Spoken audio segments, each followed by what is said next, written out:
King of Podcasts Radio Network proudly presents the Broadcasters Podcast, a weekly media commentary talking about traditional and digital media headlines and talking to the content creators out front and behind the scenes. Here is the King of Podcasts. Last week on the Broadcasters Podcast, I talked quite a bit about social audio in the second half of the program, where I was talking about streaming media and all the things that were going on with that, reinventing, revolutionizing, and rolling over corporate media. But social audio, I took some time to talk about, and there have been a couple of announcements that have come across this week that now prompt me to go ahead and talk about social audio at the beginning of this episode. And when I think about social audio, when I think about the fact of Clubhouse getting so popular, this is where I come from as a radio person that's been in radio off and on 27 years. Even when I do podcasting, I still feel like I'm in radio, even though I'm not transmitting through an AM or FM tower. Streaming online still counts as radio to me. And podcasting still feels like radio to me because we're still using the same equipment that we would use to broadcast, except we're doing it online as opposed to doing it through airwaves. It doesn't make any difference to me. It's still radio. And the fact that radio, people are discovering social audio as if it's a brand new thing. It's not. What we're doing right now is people are just gotten tired of Zoom calls and video chats and all. And now it's resorting back to audio again for whatever reason. Periscope actually had an audio version, but it was only available for iOS. It was never available for Android. And now we have Twitter that came in with their beta spaces, and now Facebook's coming into the mix, and there are other social audio apps. So we're getting saturated with the next new trend. It's not a next new trend. This has been going on since December. But again, we talked about last week, that was a proper use of but again. As you know, that's a crutch of mine. I'm trying to catch myself to stop doing that. So Clubhouse has become very popular. It's getting a lot of subscribers, as we know. And that's okay. I can appreciate people actually enjoying doing what is essentially radio. But it doesn't make any difference why radio as a format or as a medium could not be able to go ahead and avoid this possible scenario from happening. Offering an opportunity for people to go ahead and transmit and broadcast and be interactive. Use the phone lines. Use those Telos phone hybrids that you have in your studios. Use those nice Wheatstone control boards. Use those nicely constructed studios that you don't use that much. God forbid you have radio studios in all these stations, and they're barely even used except for voice tracking, because it's more important about the automation that you're running in each station and making sure it's all taken care of. But really, the studios are just nothing more than maybe for commercials and for voice tracking. Nothing live, nothing of the components that you need to go and do a live radio show. You can do a live radio show, and you can make it popular, and you can do it where everybody can listen to it and still put it out online. But people want to be able to do this. So social audio is basically constructing amateur radio. It's basically amateurs getting to do radio. Podcasting in a format where you will go ahead and record it and you edit it and you produce it. But now we're going to go and see the real barrier, because we're going to see now the filter of people that can actually go ahead and provide what I hope people in social audio that are listening to social audio want. They want intelligent, good conversations, informative, funny, something interesting. Not a whole lot of dead air, not a whole lot of time where you're just kind of just shooting the breeze and you're not really there for anything else than just a house party, if you will, like the app. That you're actually, if you're going to do a seminar, you're going to do a webinar, you're going to do something that's going to make people go and be interactive with you, then yeah, you want to have something to be able to go ahead and keep people consumed for a couple of hours. But the other problem is with social audio, that's just in my opinion, is who's going to moderate it? Who's really that good at keeping a conversation going where you have all these people, a lot of egos in some cases, that are going to want to be able to talk, and they might talk over each other. Now, I'm sure this doesn't really happen. But I think about, in the business end, people know how to go ahead and do speaking engagements at conventions, sessions, educational programs. People can do that. But then anybody else that gets to do this on here, how interesting is that going to be?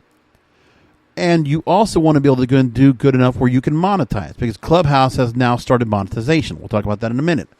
But overall, social audio is here to basically replace radio. Radio doesn't know what's going on. They're completely out of it.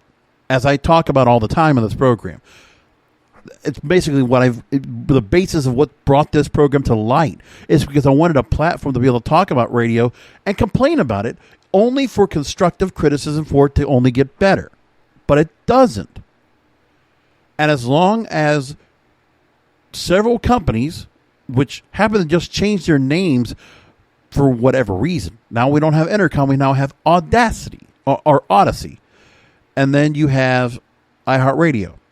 Let's not call them what they were, CBS or Infinity, or let's not call them Intercom or Clear Channel, because they're synonymous with some bankrupt radio companies.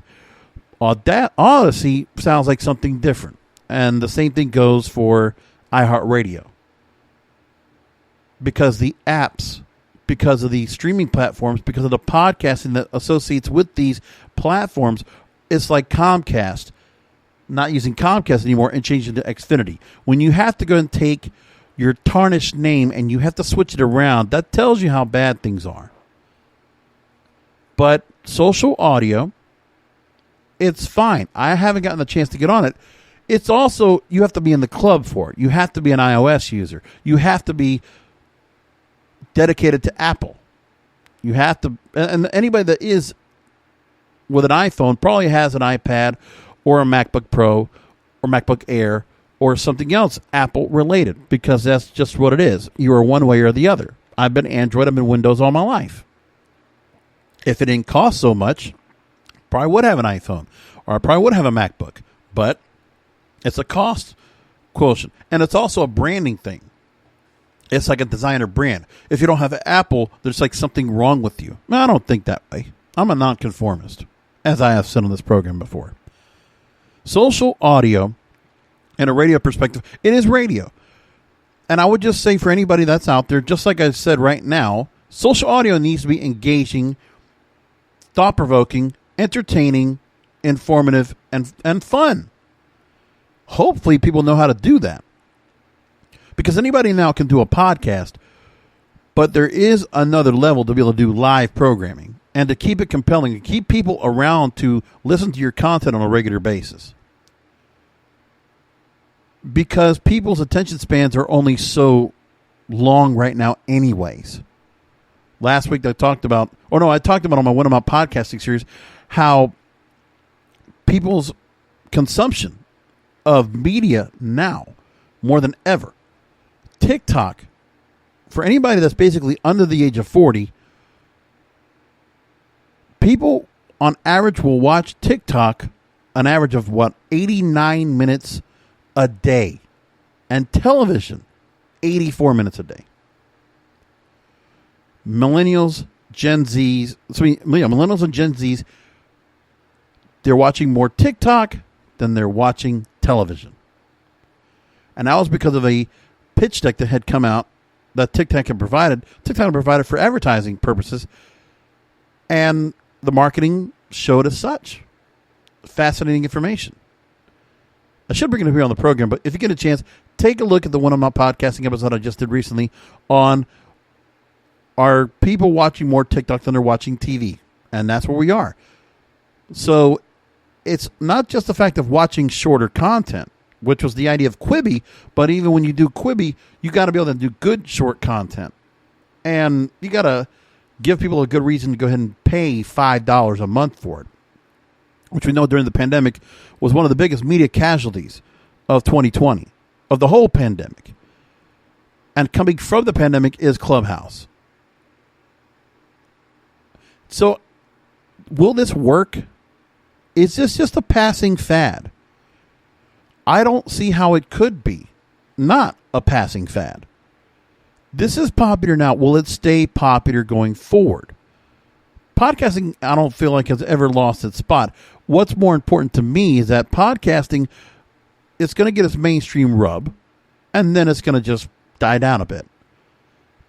People are already kind of taking it down in the first place. Joe Rogan's lost some of his appeal because he's on Spotify, and I think going away from YouTube might have been a mistake, but he's making a lot of money, so it doesn't make a difference. And then after that, I don't know. For me, also has to go and bring on certain guests that are, I don't know how interesting it's going to be, but I can tell you that ever since he moved to Spotify, after they took the shows off of YouTube, I stopped watching Joe Rogan. I haven't watched him much, and I haven't bothered watching the clips. Just not interested. Nothing against him. It's just that I'm not into the show right now. I just, in January, decided to go a different direction on some of what I watch for media content. I have barely even touched Netflix this year. I've been doing other things. And I've also consumed myself so much. What's going to be good, on a little tangent, is that the movie theaters are coming back. Where I am, my Regal Theater, right next to my house, is opening this weekend. I'm pondering between watching Mortal Kombat or Demon Slayer, or watching both. Plus, I still got to watch Bob Odenkirk's movie Nobody, which I guess I could watch eventually when it gets up on streaming here, but I don't want to watch movies from home. I'm not that kind of person that does it. I like movies when I can see them in a movie theater. Some movies I'll watch, but I prefer to watch movies in a movie theater. It's my deal. It's what I enjoy. New movies especially. That's what I want to watch. I'm always thinking ahead of time. And then when it comes to nostalgia, even for music, I have to hear new music. I don't want to go ahead and go back and be nostalgic and go ahead and have to go and look back at, what was supposed to be the better days, the good old days. I don't want to do that either. Not my cup of tea. So social audio. I want to see what we're going to be talking about this time next year. Are we going to be talking about it as much? Well, it's going to probably be around because Facebook and Twitter have decided to jump in on the dance. And now, what makes Clubhouse very, very important is it can be monetized. So let's talk about the story from Digiday. One of my free articles I could read this month, Digiday, and your paywall. Which is why I don't bring you up that much on the program, because you make me get a paywall. You give me a paywall all the time. How about giving me a free account, guys? Come on. So anyway, Kameko McCoy, I'm going to give you the plug here, digiday.com. The effort to monetize Clubhouse is in full swing. The $4 billion audio app recently announced its first monetization feature for creators. So they're launching a newly launched third-party app that facilitates deal-making between brands and influencers on the app, allowing Clubhouse hosts to monetize their content via partnerships with brands. So it's what Clubhouse creators have been discussing since the app gained popularity late last year, allow creators to make money. So the startup selected 25 Clubhouse clubs to add to its network. Clubs are typically led by one or two creators to work with brands, and in this case, range from less than 2,000 followers to just under 500,000 followers. Club Market's network includes creators like Christina Holder, who manages the Women, and that's Women with an X instead of the E, in Business Club, with 310,000 followers, among others. Those 25 were selected from more than 500 inquiries from creators looking for sponsorship opportunities. More than 100 brands that were interested in sponsoring creators to promote their product. We don't know what those brands are. Club Market is an affiliate with Clubhouse, and a lot of the deal making is done by hand, connecting brands and creators over emails and calls. However, the startup has plans to build a digital marketplace to roll in the coming week with profiles, payment, booking, and everything you would expect in a marketplace. So Clubhouse already has its own payment solution in which users can tip their favorite influencers. Club Market will offer 3 types of sponsorships on Clubhouse, including branded rooms, shout-outs, and co-hosting or interviews. So commercials or product placement. This is nothing new. It does make sense to have this happen. So real-time ads. But can they do the same thing that radio has done forever, but when it was still good? I listen to air checks where I listen to DJs from 60s, 70s, 80s, 90s, even 2000s. More 90s and back. 60s, 70s, 80s, 90s. Deregulation. Before deregulation, specifically. When you look at the time that was going on with radio then, and the way that you could advertise, the way you could promote products. You had live reads. You had people that were able to go ahead and promote products in such a way. One of the best examples of that is Howard Stern. Even today on Sirius, you can have him doing 10 minutes of ad on satellite radio. Satellite radio, where they're already paying $8 a month, $10 a month, I forget. And on top of that, people will still sit through 10 minutes of ads after an hour of content. And that's whether it's live or recorded. Think about that. If you're good, you can get people to go and listen to ads, and you can get them to support and patronize these sponsors. As we know, advertisers already have enough time, as we talked about last week, about trying to be able to advertise. Because the networks are not giving, they don't have enough of an audience. They might have all the inventory in the world, but the audience they have to watch those commercials, as opposed to the ad space that's offered in streaming, which is very little if you're watching a freemium service, but they're buying subscriptions to not watch ads. So how do these ads get in front of people? You're going to have to use streaming. YouTube obviously has ads, but then you can also subscribe for no ads. The option of no ads is something important. But if people are going to go ahead and sit through ads, you need to make them good. In the 50s, 60s, into the 70s, you would have commercials that would blend into the music. You would have jingles. And there are some amazing jingles out there that I can think of that used to be so good that people would remember, and that's how you would remember to go and buy a product. It's what it was. It could be beer, it could be gum, it could be pick it. Pick a nutritional drink, pick whatever you want. But there were jingles, there was ways for you to go and create a compelling, interesting agency ad. Not to mention, when I listen to a lot of the programmers and the content creators of the day, when I think about Saturday morning cartoons, and you think about the likes of William Hanna and Joseph Barbera, they created cartoons for 40 years across various networks, all Saturday morning cartoons.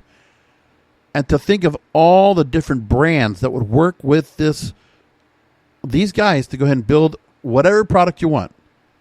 And the sponsors would push the content to the networks because they wanted something that would be good to be able to promote their product. But these days, the networks, the corporate giants, they don't want to shop from other people to get good content, even though it works. Think of the shows you have right now that are not by the internal studio of the company. Think about that. When you see shows that are 20th Century Productions or Warner Brothers Productions, usually those shows still do very well. And because this is outside of the normal studio that a CBS or an ABC or an NBC has, where they're putting out content, the idea is that they're willing to go ahead and create cheaper content, put it on the air, and at least garner some kind of a rating, something just to hold on to. They'll keep that on the air, but then they expect something big when it comes from somebody else. But then all these studios are now doing content, but there's no sponsors involved getting their content on Netflix or Peacock or HBO Max or all the other streamers, with no sponsor coming into the play. When that was the crux of how it used to be done. Radio the same way. But there isn't that now. There are no sponsorships. So now we're going to try to get sponsorships here in Clubhouse because they need to find some place to do it. When you think about movies, the movie theaters, when I go back to the Regal tomorrow, as I record the show on Thursday night, and I go back to the Regal Theater tomorrow, I know I'm going to be subjected to 10 minutes worth of commercials. I will have commercials for Coke, for M&Ms, for some other stuff, and the movies. And that's okay. Because that's what I expect in a movie theater. As long as the ads are good, that's fine. So I'll sit through them. And that's why you always see more ads in the theater anyway, because you got to go somewhere where you know there are going to be people that are going to actually absolutely watch your ad. So they have to do something about it. And now a club market wants to come in, do the same thing, and hopefully get advertisements in front of people's ears to get them to go ahead and take the endorsement of said host, but also for cost per measurement or cost per click. They're not going to necessarily get a whole lot of money from it. It's going to be based on how much they're able to push out. So it's not like the club market is going to put out a very big cut, but here's what they're going to do. Club market makes money by taking commission from each transaction. So the hosts are basically salespeople. Club market is free for creators to join, and they get 20% of the cut, a 20% commission. You're a salesperson for club market. But the deal is based on how much you're going to be able to go ahead and get in revenue for them. So a brand pays club market $10,000 for its services. 20% club market takes, splits the remaining of the $8,000 amongst the influencers or club creators. So there. Yep.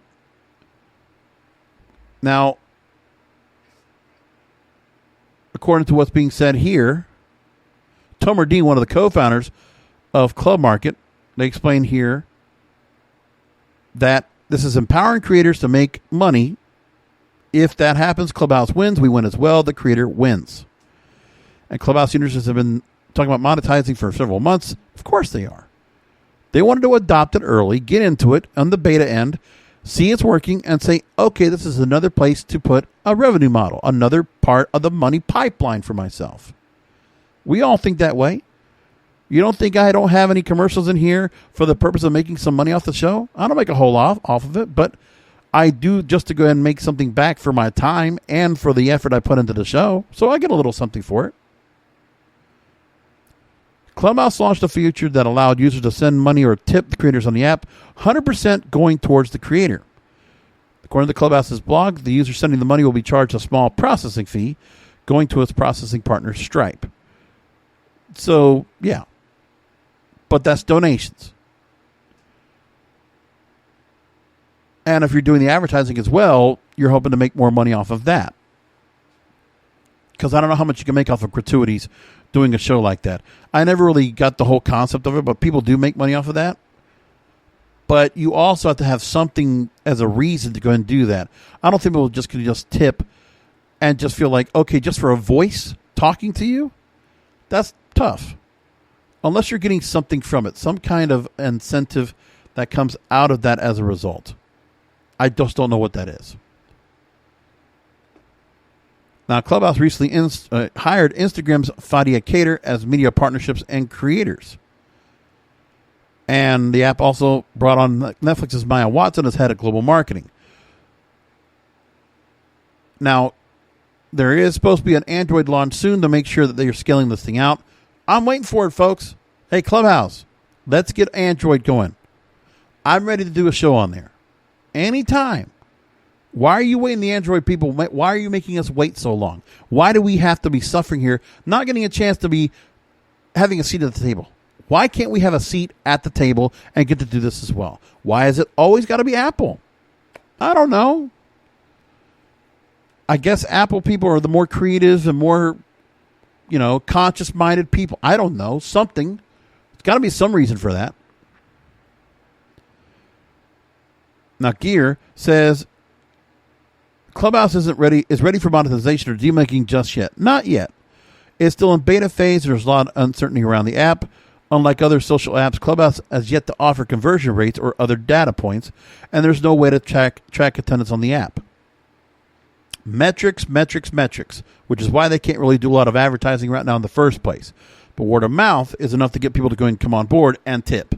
And Clubhouse is hoping to go ahead and do something with that anyways, because they think that they can probably find out how well a particular program is doing, or a particular brand or a particular club is doing to be on here, and see what they can do.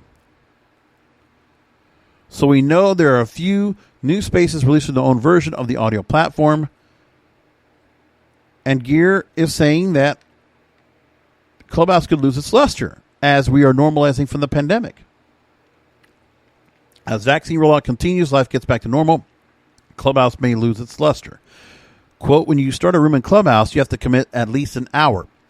That's a lot of time for some people. For me, I could probably go on and do an hour and rant like I do now several times a week. It's not hard. If I didn't have to think about the fact that I need to go and create graphics and get some build up and prep the show a little bit, I could go ahead and talk for hours about other things if I had something ready to talk about, especially if it's wrestling, especially if it's media, or if it's just other things on my mind. I could absolutely run an hour. That's not even the question.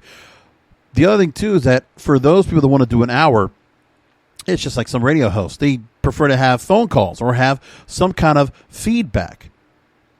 People on TikTok, they make a lot of money by doing live streams. They couldn't possibly do live streams like they do if they did not have some interaction with people to talk to coming back to them. It would be tough for them to do. It's not easy. For myself, I'm used to talking to an audience of one, which is how Arthur Godfrey, Dick Clark, and other the great programmers said, you're talking to an audience of one. So if I'm only talking to one of you, hey, how you doing? King of Podcasts here. Thanks for listening. Now let's go ahead and talk about the new players, which we've already known that we've talked about on the show. There were going to be other players in social audio, Facebook and Twitter. So Twitter already has Twitter Spaces. It's in beta, and only certain people can be invited into it. Of course, King of Podcasts, no, I don't have that yet. Now Facebook. Kurt Wagner talks in Bloomberg about a story that now Facebook chases a social audio boom started by Clubhouse. So Facebook has announced plans to build a whole new suite of audio products, which includes a push into traditional podcasts. So there's the plan of going after Clubhouse itself. It raised money at a $4 billion valuation after turning down an acquisition offer from Twitter for around the same price. Wow, that's a lot of money. Now, Kurt says he thought that the audio chat rooms were a fad, primarily because their live nature works well when everybody is stuck at home and won't translate once life returns to normal and people have other stuff to do. And Kurt makes a good point, because when you're listening to the radio, it's portable. And how portable really is listening to Clubhouse, wherever you are, I haven't really had a chance to find out how well it is as a portable object and how people want to listen to it. Because you also want to be able to interact. So when you're listening to radio, if you want to interact with the hosts, you can go on social media and write back to them, or you could text them in most cases, or maybe some stations still take phone calls. So it's pretty simple for people to go ahead and interact with the hosts in a traditional radio format. Here, you have to chat. You have to stay in the chat, to be engaged in the chat, and to do things like tip in the chat. Now, he does say we may be seeing that play out as Clubhouse app downloads are decelerating quickly. So let me go ahead and pull that story up. He takes a quote from the Wrap.com that monthly downloads have plunged 72% last month. So it pulled in 9.5 million downloads in February. It's down to 2.7 million downloads in March. They're just reaching their peak. So I don't think it's anything about plunging or not. I don't think it's that at all. And that's okay. But what I do think is we need to consider where we are when it comes to their next boost of audience will be once the Android version comes out. And then they'll get another boost in app downloads. We know that's what's going to happen. So I'm not worried too much about that. Back to the story from Kurt Wagner. He says that Facebook seems like it has a better plan than other companies when it comes to audio, including ways to integrate the audio rooms with a bunch of other products. Listen, they don't do bad when it comes to interacting content. They have the Facebook Live app, which is quite good. I don't watch it too much myself, but it's good nevertheless. So here's what he says as an example. A content creator starts a live chat room to discuss the latest makeup trends. That discussion is then saved as a podcast and shared on the creator's Facebook page, so followers who missed it can listen to it later. The creator can also take the podcast and use Facebook's artificial intelligence software to find the most engaging segments, which can be shared as audio snippets to the news feed promoting the podcast. On top of all that, the creator can accept tips from listeners during the program as a way to make some extra money.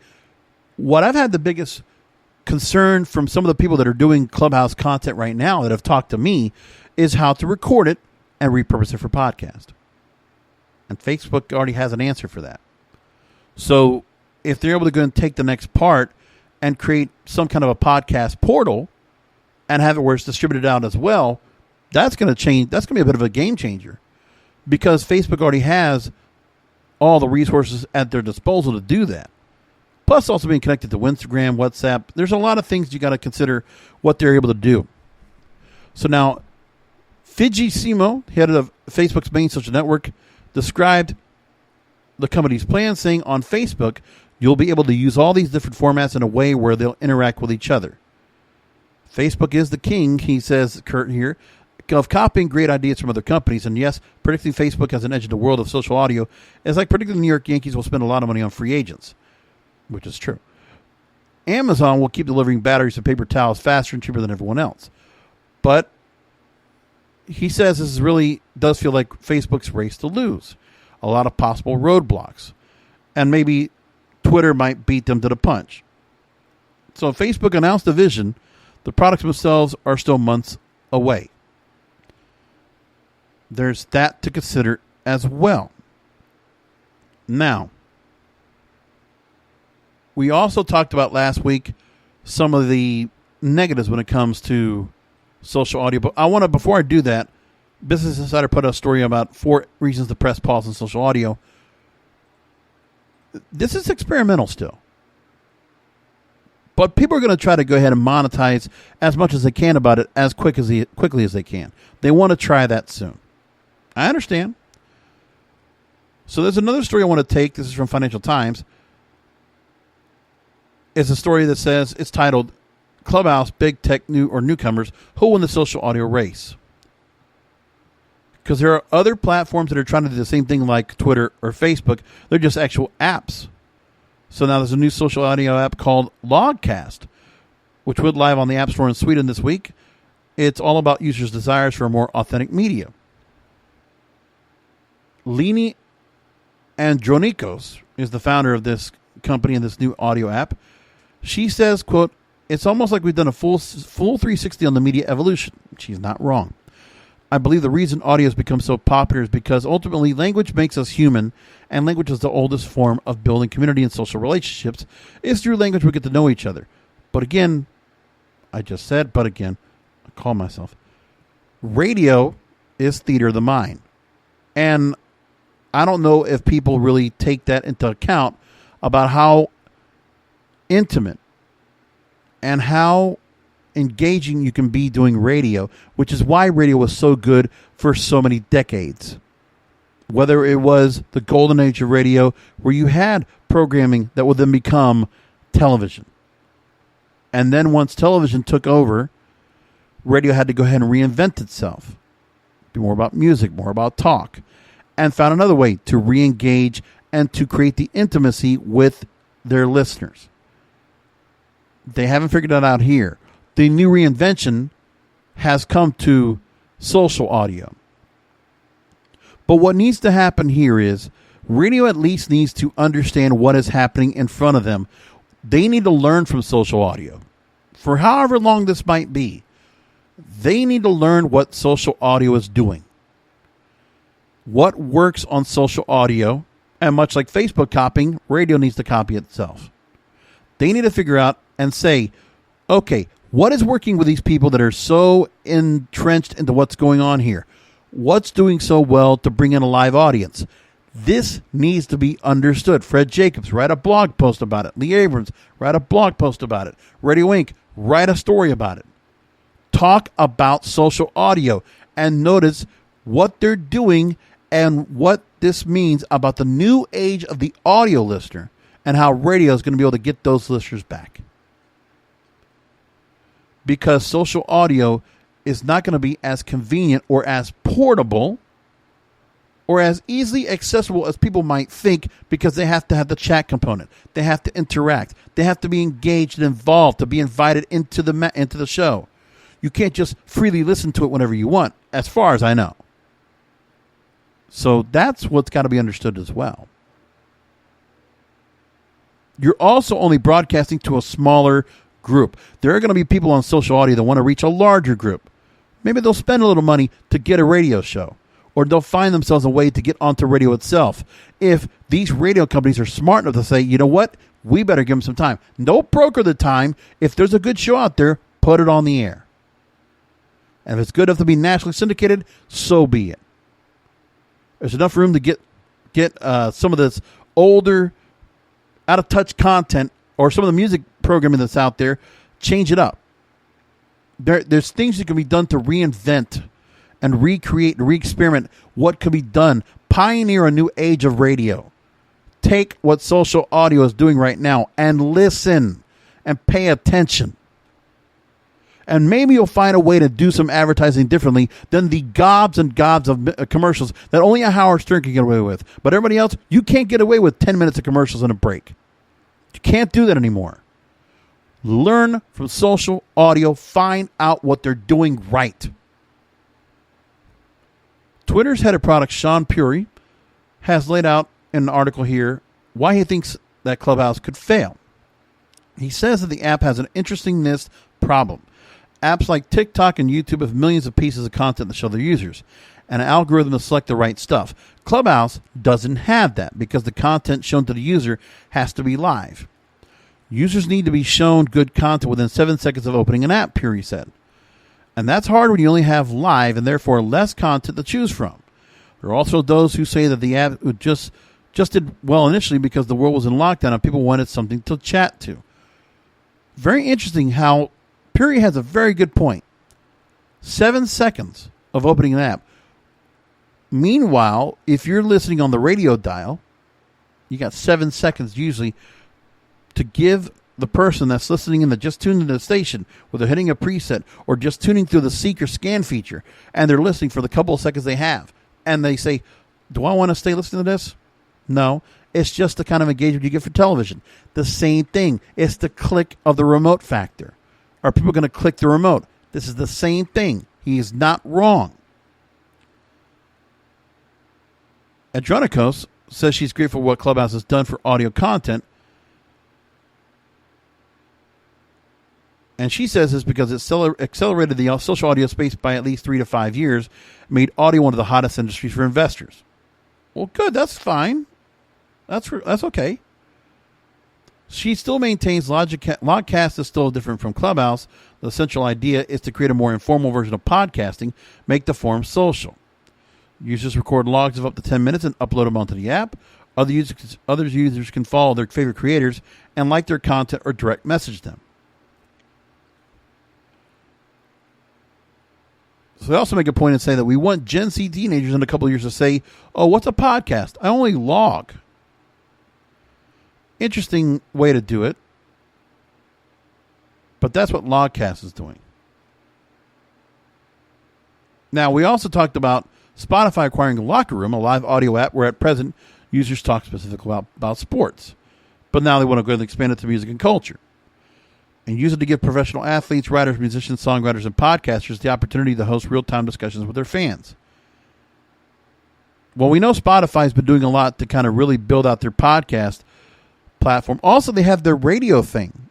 You heard about the actual product they might have coming up down the line where Spotify will actually have a device you can actually put on your car and mount it. So you can actually listen to Spotify in your car with a device. A physical device, which is interesting. I'd like to see if I can get my hands on one of those. The car thing, they call it. Twitter is working on Twitter Spaces. It's in test mode still. Expected to be rolled out to more users very soon. Host could start a room where followers can join and discuss a topic. Twitter did try to buy Clubhouse itself, with people close to the matter saying they were offering them $4 billion. Man, Clubhouse might have thought about considering to buy that. I think Clubhouse could have considered to sell that off. I don't know how much they're going to make, but I'm a little curious now if they should have taken the money. So who will the winners be? So Samir Singh's an investor who advises in startups on network effects. He says, quote, getting the network right is still a challenge for social audio. It's easy to create something that goes viral then falls off a cliff. Building something that people flock to for the novelty is relatively achievable, but it's a lot harder to make something with a network that sticks around. And then he goes on to say that People are more likely to tap into spaces to see what's going on. That behavior isn't like in Clubhouse. The biggest challenge with audio is that if you want to do live conversations, you need an audience who you know will be there. That's hard if your product isn't very here and now already. That's the other thing. You got to be able to do stuff in real time. You can't talk about content that's a little too old or a little too already past. Like the water cooler, it's what's fresh on the water cooler right then and there. It's got to be a current trending topic, and trending topics go and come and go quickly, so you have to keep that in mind as well. There's a whole lot of to be said right here. It's a fascinating subject, and there's a lot of good press that's being talked about this. I appreciate all the articles that have brought this up. Now let's go ahead and take one more article that says how social audio might be something that you might want to press pause on. It's according to Business Insider. So I want to take this story and see what they're coming from with this. It's an interesting story. Marketers should be aware of potential drawbacks entering social audio. They're talking about the marketing, media, and advertising industry. That's where they're really coming from. Any marketer that's active in social media should weigh the drawbacks of entering social audio right now. And there's some key issues. This is Deborah Aho Williamson, who we've interviewed over on Webmaster Radio or WMR.FM, which is where I work at full time. One of my full-time stations that I work at. Scale in all its forms is an issue. There's no guarantee the app will remain as red hot as it was in February. Absolute size as well as other dimensions of scale will be a major factor for marketers to consider. For now, social audio is a fraction of the size of social networking or podcasting. They estimate there will be, this is from eMarketer, 212.1 million monthly social network users and 117.8 million monthly podcast listeners in the U.S. this year. Frequency and time spent listening, TSL. That's a familiar phrase in radio, which for the people doing social audio, pay attention to what radio's been doing for decades. You want to keep an eye of Cume. You want to keep an eye of TSL. Might want to do a little audience metrics testing. Some of that stuff actually might be good here.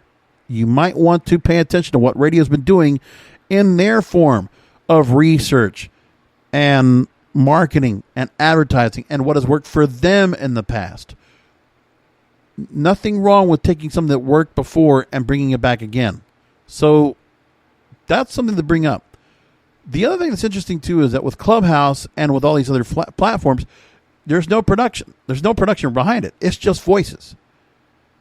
And getting people to go ahead and follow along with a live broadcast with nothing to go in between. And to keep people engaged for a long time. But that's the other thing you got to think about. If people can make money off of it, it will not go away. That's how it always works. So some of these articles, they need to realize the marketing and advertising end. If people can make money off of it, that's why podcasting has stayed strong, because there is money in it and people can make money from it. Anybody can make money off of podcasting. Early marketing efforts only see a small payoff. Now, Deborah says marketers shouldn't not enter into social audio in 2021 with the idea of generating a massive return. For one, the environment isn't conducive to doing anything splashy, and given the changes with scale described above, end results may be spotty at best. But you also want to keep in mind of who's going to be going out there first and doing branding with the likes of Club Market and others. While it's as easy as tapping a button on a phone screen to start an audio room, it's not as easy to make it successful. You got to make my Clubhouse, she says, they need to improve making sure users find your room, communicating with other users, and reaching users after an event. There are a few ways to measure and track results from social audio efforts at this point. Moderators can see a list of attendees in Clubhouse, but there's not any ways to easily scrape that data into a usable form. Their lack of native metrics has led early experiments to kludge together their own. And now the call to action is to measure what you can. Like any new medium, the metrics are difficult to come by, but marketers can still do the basics, like count the attendees of a room and add the number of new followers after an event. The other thing you have to keep in mind, too, is with podcasting in the early days, you had to download your content, all of it. So downloads were the only metric we really had to get that from, of actual physical downloads. Now, streaming is just as important as downloads. For myself, I don't download anything to my phone. I don't download anything at all. I stream everything. Because over the last 5, 6, 7 years, whatever, since smartphones, since 3G and 4G technology came into play, it's not been hard to go ahead and download or listen to a show and stream it on your phone and not have to download it and listen to it straight through. So when I go ahead and give metrics to the people that do programming on my shows, on the networks over on WMR.FM and Cannabis Radio, I give them streams and downloads that I can measure. Streams and downloads. So it's there all together to be able to create up the number that I have for each. Listeners and downloads. Which, there's only so much stats I have. No particular metric service, I don't care who it is, Raw Voice, Blueberry, Spreaker, whoever else, Spotify, they're not perfect, but they're as good as we can get. And they're good enough to get some kind of a measurement. And there are some ad agencies and others that can also do some metrics themselves, but they also do the thing where they're also getting something where they can go ahead and track measurement, whether it's a promo code or whether it's IPs, they can pick it, whatever. They find a way to go ahead and measure what they're getting, and also doing cost per click, cost per measurement. That's what they're doing, cost per impression. That's what they're getting, which is what, $20, $25, $30 per, pretty much it. So that's what they're all doing now. But these marketers want to put actual ad spend, but they need to see metrics to be able to go ahead and justify. But they also have to find some other place to advertise at, Deborah, because there's no other places to go. When network TV is falling apart, and other places, your traditional linear platforms are falling apart, and you're not getting the level of audience to advertise to, you're going to have to take risks. There's just no choice. Brand safety concerns, even if conversations are moderated, there's no way to know what someone was going to say when they go live, which is the other thing. Live programming, if you're going to curse, if you're going to say something that is raw, which you normally would edit out, something that might be sensitive or aggressive or might be hurtful, that goes out on the air. If somebody's recording it, it's out there and it's live. And we know what happens sometimes with live content. You can't avoid what's going to happen. Golden Globes, they might get there is no dump button. We don't have that in Clubhouse or other places. So there's no delay. There's nothing like that. You're live. And I bet you some people don't think about that when they go on these platforms and do that. And what kind of things could be said. Sure, Elon Musk and Mark Zuckerberg have gone on the platform, but they're also really good at making sure that they also keep themselves pretty structured to what they're going to say.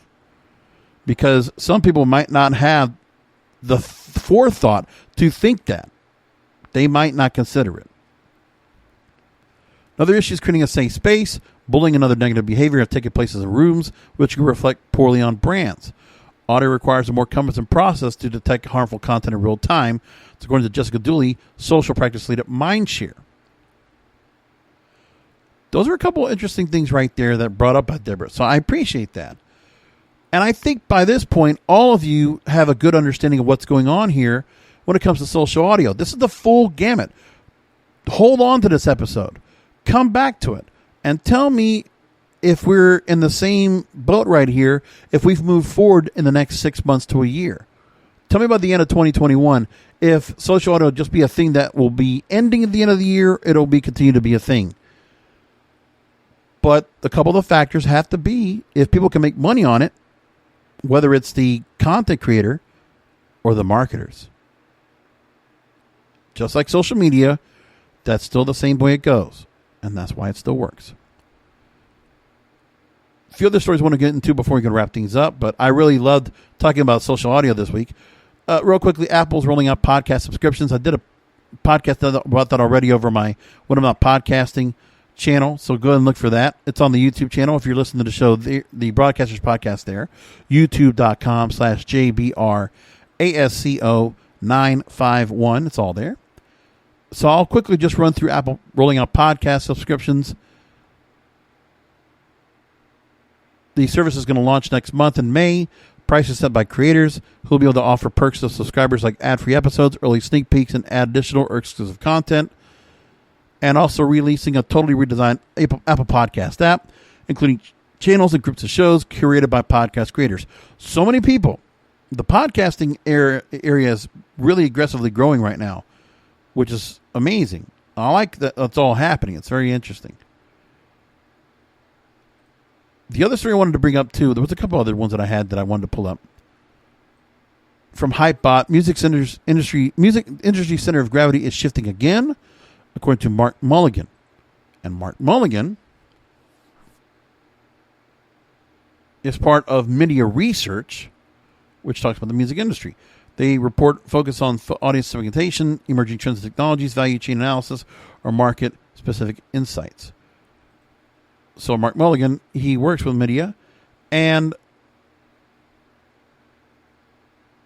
a coming revolution in creator tools will be as impactful to the entire music business as streaming was. So there's a lot of things that have been happening. We'll come and just go through this very briefly. First, there's a new top-of funnel that sits above distribution companies, meaning creator tools companies are enabled to fish upstream of labels for the best new talent. Audio is going to become the next tool which consumers identify themselves, fall in the lead of images like Instagram or video like TikTok. But there's another factor. The fast-growing volume of institutional investment is changing where the centrifugal forces of the music industry reside.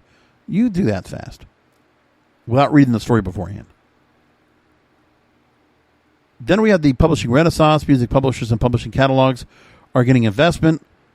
It's the only real place big institutional investors could place their bets on the right side of the equation.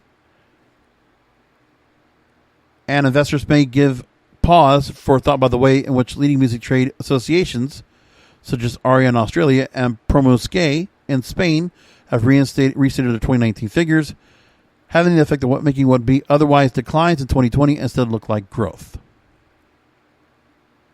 That's a couple of things they brought up in that. And the other story I want to bring up, too, is in media, which I caught a clip of Real Time with Bill Maher and talking about a Pew Research poll that talked about how American media, 90% of the content is negative,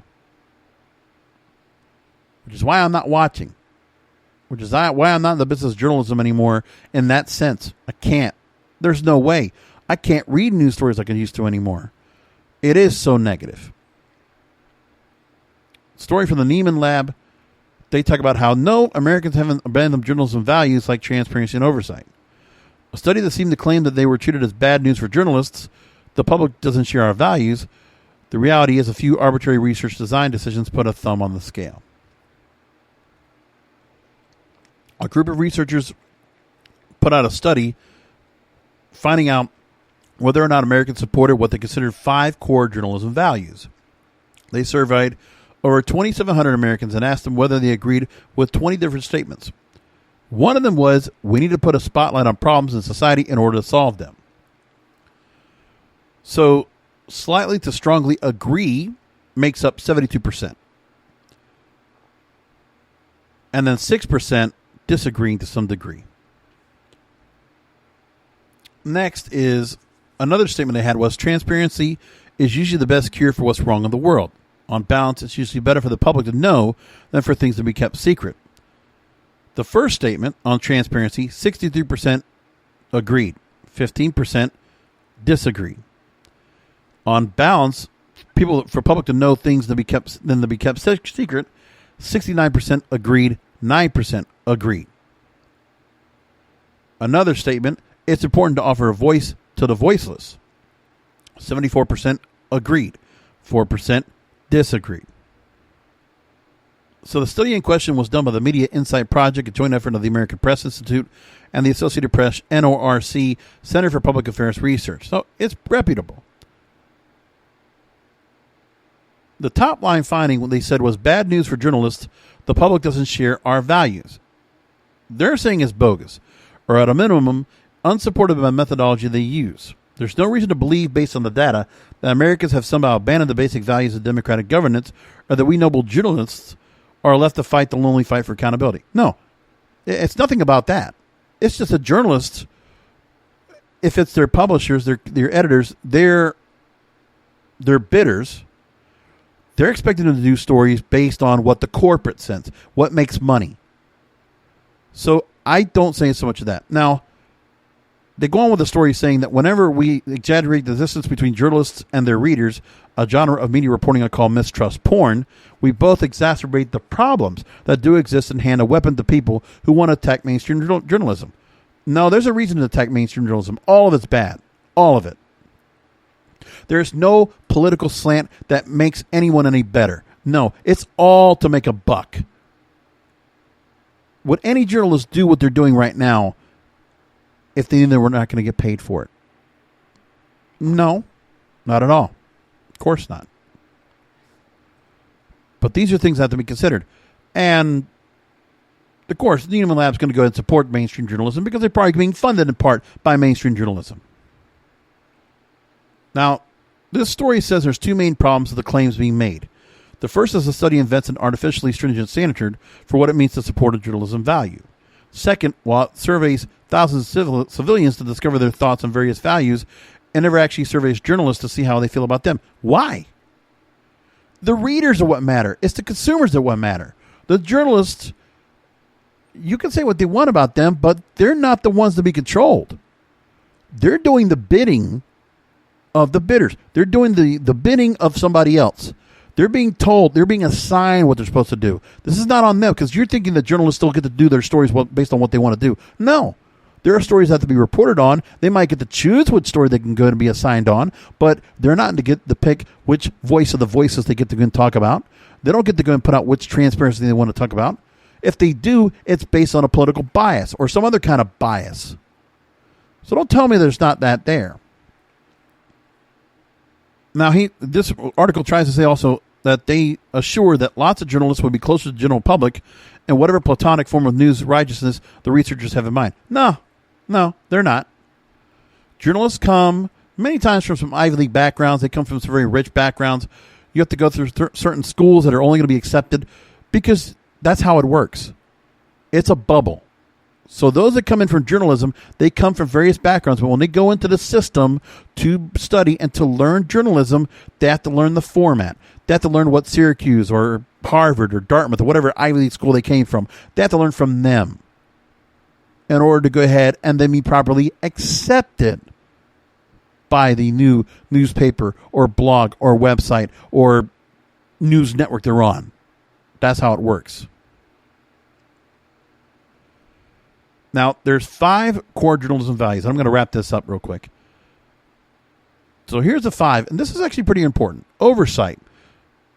Measuring how strongly a person feels that there's a need to monitor people in power and know what public officials are doing or saying. The flip side of the value is worry about intrusiveness or this oversight becoming a hindrance, getting in the way or placing too much importance on insignificant events. Transparency. The inverse is sometimes the need to keep things secret is more important than the public's right to know, and that most problems can be solved without embarrassing facts being let out in the open. Factualism. Value measures whether balance on more facts are always better, or facts are the key to knowing what's true. Flip side is the truth is much more than a matter of just adding facts, and this emphasis on factualism can mask bias. Giving voice to the less powerful, the value measures whether people want to amplify the voices of people who are not ordinarily heard, and if a society should be judged on how it treats the least fortunate. The inverse is always, and inequalities will always exist, and favoring the least fortunate doesn't always help them. Finally, social criticism. How important people think it is to put a spotlight on communities' problems in order to solve them. The flip side puts more emphasis on the value of celebrating things that are going on right or working well in order to force them and encourage more of them. Those 5 values are absolutely valid. So for Neiman Lab to put out a story, I'm going to disagree with them, feeling that there's going to be some problem of trying to defend journalists. I'm sorry, I know you work for journalists and you're running a school for journalists. I understand why you have to defend them, but don't. You can't defend all of them. There are some good journalists out there. Don't get me wrong. But how many of them are not being allowed what they want to do? They're there for a paycheck. They're doing what they have to do to survive and to be able to do what they want to do.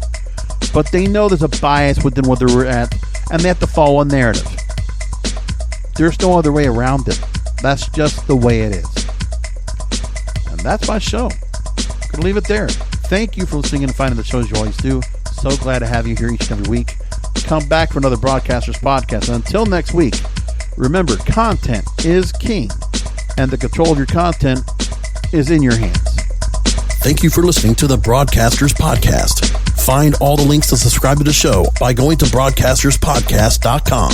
And don't forget to check out the King of Podcasts wrestling program, the Wrestling is Real podcast, exclusively at wrestlingisreal.com.